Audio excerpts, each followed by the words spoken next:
Jessica Budry here with Virtus Therapy. We hope you'll join us as we shed some light on an often dark topic, early onset Alzheimer's. As we follow the story of Kathy through the Kathy Project on TikTok, we'll be interviewing her sister Jean, and she's going to give us the perspective that we don't often always get as the caregiver. So Jeannie, would you tell us a little bit about yourself and the Kathy Project? I'll start with Kathy because I'm kind of from Conduit. So my sister was diagnosed with Alzheimer's. It was probably 4.5 years ago now. She was in a bad situation in a province far away from me. We figure it started in her early 50s. However, Kathy is a brilliant, beautiful, ambitious, successful woman. And that drive within her made her very successful as a businesswoman. In her early 50s, though, things started slipping away. Just the details. She would forget to place orders. She would forget her favorite brand of coffee. Weird, strange things like that would happen. And she is a very proud woman, and so she hid what was happening and her fears. And, I remember the first time she told me she was having memory issues. And I was like, oh, hon, I walk into a room with no idea why I was, going there. Like we all, as we age, the brain is no longer the steel trap it once was. So I dismissed it. Anyway, fast forward, she lost her business and was facing bankruptcy. And so I traveled to her province to support her through her bankruptcy, and instantly knew something was terribly wrong with Kathy. Now, there's no Alzheimer's in our family. Just wasn't the first thing any of us thought of to consider, and Kathy would have been 55 years old at the time. Just didn't come up. But what did occur to us was that here's this poor thing. She's lost her business that she worked 30 years to build. She was raking in the dough and now it's gone. So we went to mental health. We went to depression, anxiety disorder. So we, went to doctors and got prescriptions, and months later it was getting worse, much worse. And so I asked her to come visit me in British Columbia for a week. Got her away from a bad situation there, and she never left. So at that time, I was still working. I actually hired Kathy to work, ironically, with people with disability. And she managed that with great difficulty for about 6 months. And then it was over. Within a year, she had been officially diagnosed with Alzheimer's. I think she was 57 years old and her reaction to it was utter relief to know what was happening to her. She was never, in denial about it, even a shred. She is now a bit, but back then, no, she was just relieved to know. I remember that episode where you talked about that and how she was relieved, and it seemed a little bit backward to me. Like, how could you be relieved that you got this diagnosis? But watching the rest of your videos, it makes sense. Yeah. Because it seemed so out of control for her. Yeah. Yeah. It's crazy making. And, we're all kind of a sciencey, fact-based family that having that information, then you can, Google it. You can read about it. You can learn about it. And so that's what she did immediately. She reread the book Still Alice so many times I had to take it from her. She dove into Teepa Snow's YouTube channel. She learned everything that she could. And I think it helped her a great deal.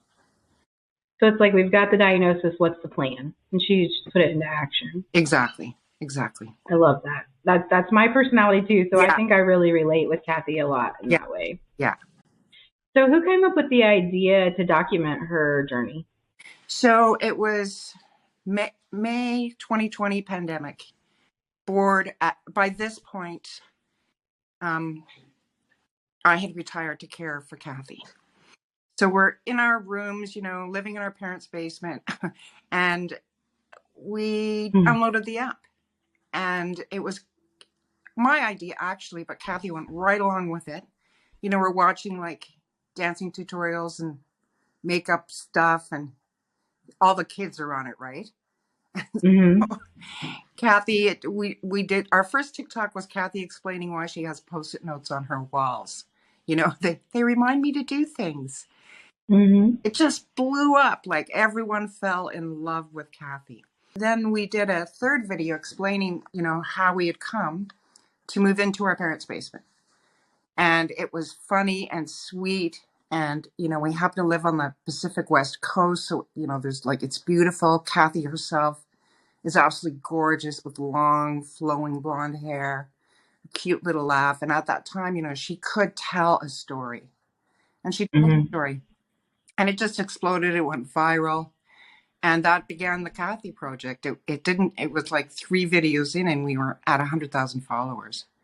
So That's amazing. it was crazy. Yeah. And so then we just carried on from there. Yeah. I love it. Has her commitment to the project ever wavered? Did she ever have a time where she's like, I don't want to do this anymore? She always wants to do it. Mm. My commitment has wavered. However, because it's getting so much harder. It's getting so much harder and I won't show her, like I always say, Kathy is not a monkey in a zoo. She's not there to show how bad it can be, and it can be really bad. Mm-hmm. And that's not to say that there's anything shameful about watching someone muddled within dementia. It shouldn't be stigmatized. However, Kathy and I talked about this extensively in the beginning, about how long did we want this to go. And she wants it to go on, but I often will shoot a video and I just don't have the heart to post it. So we're changing the way we do it. Kathy will often say, these days she'll say, I know exactly what's happening to me, but she actually doesn't anymore. She's finding it very difficult to communicate, to stitch together any kind of thread. So you'll ask her a question and she'll just go off and talk about something completely and utterly different. Yeah. So it's one word answers, but I can still do them, but they're just different. And so what we've pivoted to is doing more with the family involved, like how's it for mom, for dad, for me. And also, checking in with Kathy, but I haven't posted a video for a couple of weeks, and it's because the last 2 weekends, I just don't have the heart for it. I just won't like that. Yeah. Yeah, I get it. I have a thought about, and I could be off base, but I have a thought about why I think she enjoys it so much. And you talked a little bit about the attention, but as we like to really focus on, people need purpose. It doesn't matter what age you are. Yeah. If you're a toddler or if you're, 105 years old, people need purpose. And I feel like this is very purposeful for her. Whether she now can cognitively discern that or if it is more of just a feeling that she has. It's still in there, and she often uses words like mission. It really is.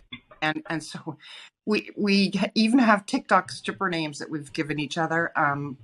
Mine is comfort and hers is love, because we're just out there trying to help people. And especially Kathy, showing basically that you can have a terminal disease, illness, even one of the most terrifying ones, because it goes straight to who we are as human beings, our brain, our mind. You can still have fun.